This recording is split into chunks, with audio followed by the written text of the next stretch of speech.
Plus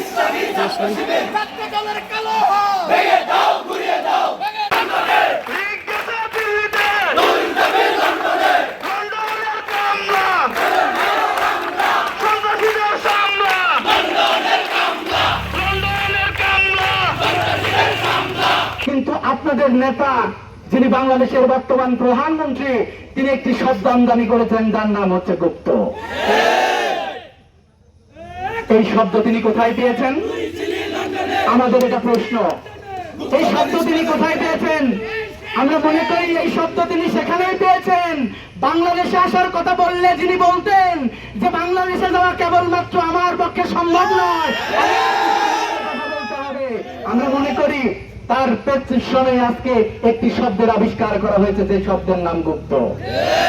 সম্মানিত উপস্থিতি, আমি বলতে চাই সারা বাংলাদেশ ইসলামী ছাত্র শিবিরের অসংখ্য ভাইরা শহীদ হয়েছে, স্বৈরাচারের সময় নির্যাতন নিষ্পেষণের শিকার হয়েছে। আমাদের বাড়িগুলো আমাদের ভাইদের বোনদেরকে যেভাবে বাড়িতে যে গ্রেফতার করে নির্যাতন নিষ্পেষণ করা হয়েছে, এই ইতিহাস সম্ভবত বিএনপি এবং ছাত্রদল উপস্থাপন করতে পারবে না। আমরা তাদেরকে অস্বীকার করছি না, তারাও আমাদের সাথে রাজপথে ছিল। কিন্তু আমরা বলতে চাই এই প্রেসক্রিপশনে যে গুপ্ত শব্দ অ্যাড করেছেন, এর মাধ্যমে যেভাবে ক্যাম্পাসগুলো অস্থিতিশীল করে নতুন করে আবার ছাত্রদেরকে হত্যার পরিকল্পনা করছেন, এই পরিকল্পনা বাংলাদেশে বাস্তবায়ন হবে। আপনি কাদেরকে গুপ্ত বলেন? যারা রক্ত দিল, যারা ঘাম দিল, যারা রাজপথে জুলাই তাদের খেলার সাথী হারালো, যারা ক্লাস থেকে যে রাজপথে নেমে তার সেই ক্লাসের বন্ধুকে হারালো, তাকে আপনি গুপ্ত বলেন? আমি বলতে চাই মাননীয় প্রধানমন্ত্রী, আপনি গত 15 বছর কোথায় ছিলেন একটু আমাদের?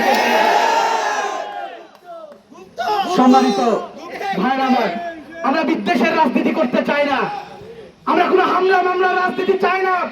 আমরা বাংলাদেশে এইরকম একটি পরিস্থিতি চাই, যেই পরিস্থিতিতে যারা ক্ষমতায় এসেছে তারা সরকার ভালোভাবে পরিচালনা করো।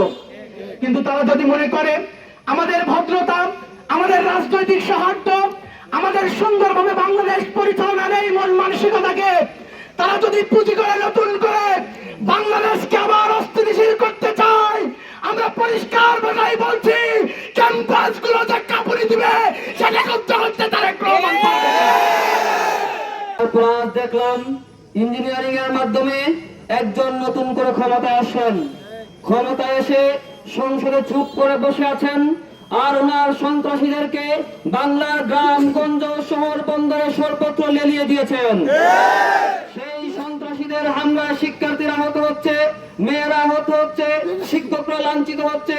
সারা দেশ এক নৈরাজ্যপূর্ণ পরিস্থিতি তারা শুরু করে দিয়েছে। তারা সর্বত্র চাঁদাবাজি করছে, টেন্ডারবাজি করছে, মাস্তানি করছে।